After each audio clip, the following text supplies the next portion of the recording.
Pendant que, avant même qu'elle eût quitté le vestibule, je causais avec madame de Guermantes, j'entendis une voix d'une sorte qu'à l'avenir je devais sans erreur possible discerner. C'était dans le cas particulier celle de monsieur de Vaugoubert causant avec monsieur de Charlus. Un clinicien n'a même pas besoin que le malade en observation soulève sa chemise, ni d'écouter la respiration. La voix suffit. Combien de fois plus tard fus-je frappé dans un salon par l'intonation ou le rire de tel homme, qui pourtant copiait exactement le langage de sa profession ou les manières de son milieu, affectant une distinction sévère ou une familière grossièreté, mais dont la voix fausse suffisait pour apprendre « c'est un Charlus », à mon oreille exercée comme le diapason d'un accordeur. À ce moment, tout le personnel d'une ambassade passa, lequel salua M. de Charlus. Bien que ma découverte du genre de maladie en question datât seulement du jour même, quand j'avais aperçu M. de Charlus et Jupien, je n'aurais pas eu besoin pour donner un diagnostic de poser des questions, d'ausculter. Mais M. de Vaugoubert, causant avec M. de Charlus, parut incertain. Pourtant, il aurait dû savoir à quoi s'en tenir après les doutes de l'adolescence. L'inverti se croit seul de sa sorte dans l'univers. Plus tard seulement, il se figure, autre exagération, que l'exception unique, c'est l'homme normal. Mais, ambitieux et timoré, M. de Vaugoubert ne s'était pas livré depuis bien longtemps à ce qui eût été pour lui le plaisir. La carrière diplomatique avait eu sur sa vie l'effet d'une entrée dans les ordres. Combinée avec l'assiduité à l'école des sciences politiques, elle l'avait voué depuis ses 20 ans à la chasteté du chrétien. Aussi, comme chaque sens perd de sa force et de sa vivacité, s'atrophie quand il n'est plus mis en usage, M. de Vaugoubert, de même que l'homme civilisé ne serait plus capable des exercices de force, de la finesse d'ouïe de l'homme des cavernes, avait perdu la perspicacité spéciale qui se trouvait rarement en défaut chez M. de Charlus. Et aux tables officielles, soit à Paris, soit à l'étranger, le ministre plénipotentiaire n'arrivait même plus à reconnaître ceux qui, sous le déguisement de l'uniforme, étaient au fond ses pareils. Quelques noms que prononça M. de Charlus, indigné si on le citait pour ses goûts, mais toujours amusé de faire connaître ceux des autres, causèrent à M. de Vaugoubert un étonnement délicieux. Non qu'après tant d'années il songeât à profiter d'aucune aubaine, mais ces révélations rapides, pareilles à celles qui dans les tragédies de Racine apprennent à Athalie et à Abner que Joas est de la race de David, qu'Esther, dans la pourpre assise, a des parents youpins, changeant l'aspect de la légation de X ou tel service du ministère des Affaires étrangères, rendait rétrospectivement ces palais aussi mystérieux que le temple de Jérusalem ou la salle du trône de Suse. Pour cette ambassade, dont le jeune personnel vint tout entier serrer la main de M. de Charlus, M. de Vaugoubert prit l'air émerveillé d'Élise, s'écriant d'un Esther « Ciel, quels nombreux essaims d'innocente beauté s'offrent à mes yeux en foule et sortent de tous côtés, quelle aimable pudeur sur leur visage est peinte !» Puis, désireux d'être plus renseigné, il jeta en souriant à M. de Charlus un regard niaisement interrogateur et concupissant. « Mais voyons, bien entendu, dit M. de Charlus, de l'air docte d'un érudit parlant à un ignare. » Aussitôt, M. de Vaugoubert, ce qui agaça beaucoup M. de Charlus, ne détacha plus ses yeux de ses jeunes secrétaires que l'ambassadeur de X, en France, vieux cheval de retour, n'avait pas choisi au hasard. M. de Vaugoubert se taisait, je voyais seulement ses regards. Mais habitué dès mon enfance à prêter même à ce qui est muet le langage des classiques, je faisais dire aux yeux de M.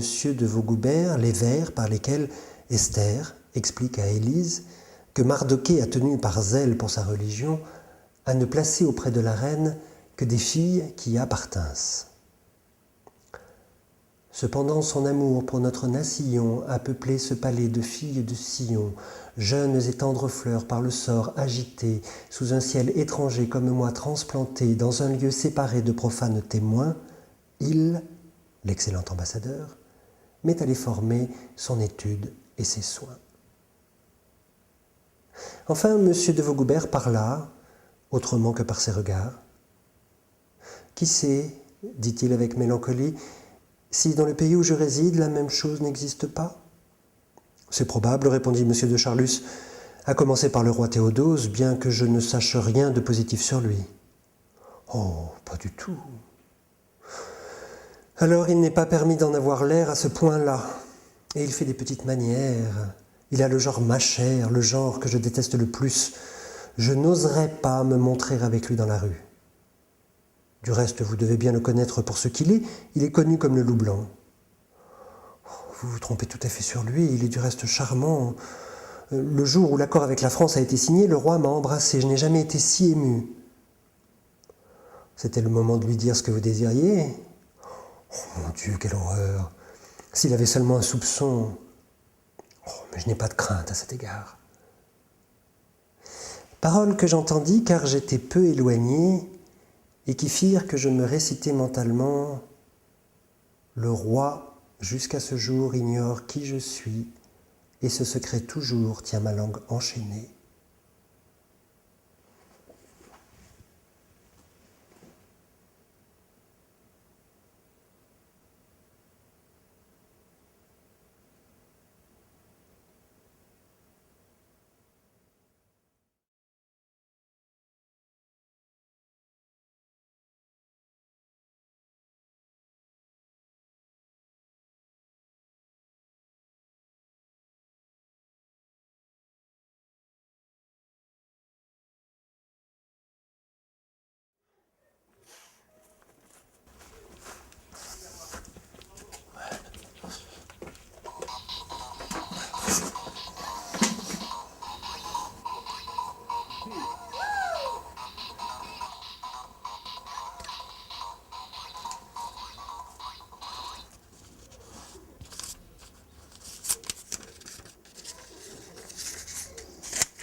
Ce dialogue, moitié muet, moitié parlé, n'avait duré que peu d'instants, et je n'avais encore fait que quelques pas dans les salons avec la duchesse de Guermantes, quand une petite dame brune extrêmement jolie l'arrêta.